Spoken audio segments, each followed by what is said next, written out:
let's clean it up, or at least put the ingredients on the label so as a consumer you can make an educated decision. So if you're drinking a tequila and you have no idea there's red number 5 in there, I don't think that's fair. I don't want to drink that. And if I can see it on the bottle, I'm like, oh, I'm not drinking this. Or if you see it on the bottle, you're like, yeah, I don't care, I'll drink it anyway. That's your prerogative. So I would like to talk about the medicinal qualities of alcohol, because alcohol has been around for thousands of years.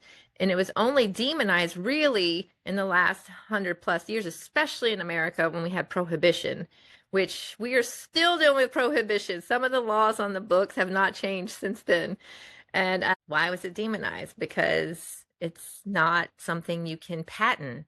Like if you and I were to go to an apothecary, they would give you a specific drink. Say you would have ginger and vodka, and I would get rum and peppermint. Just throwing out ideas.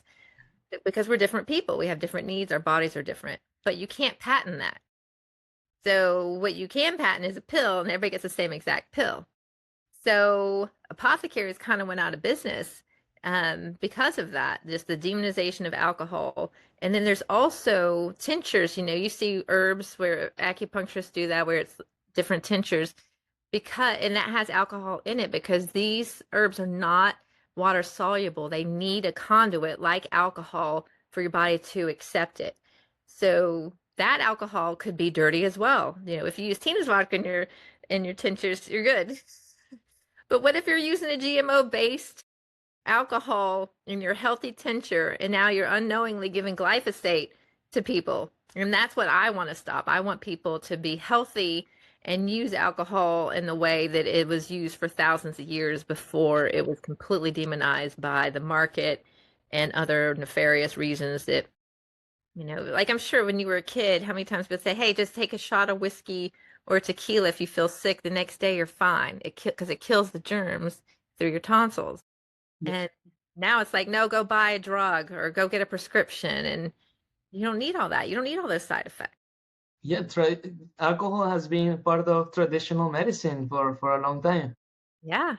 Yeah. And then they say Jesus made wine, it's been around forever. But like we're saying, not too much, everything in moderation. You don't need to have 2 bottles of wine in a night, like a couple glasses, maybe. Yeah, so I think like to pinpoint like the finger, or like to narrow it down, I would say it's like the TTB needs to require an ingredient list, right? A full disclosure of. I would love to see that. I would love to help that happen, because they're doing their jobs. It is a controlled substance. With the warnings on it about pregnancy. They're doing what they should be doing, but I think they can take it another step further with, hey, everyone gets everyone gets an ingredients list, or even like the nutrition, how many calories, how many sugar, just more information. If you're going to put in your body, you should know what you're putting in your body.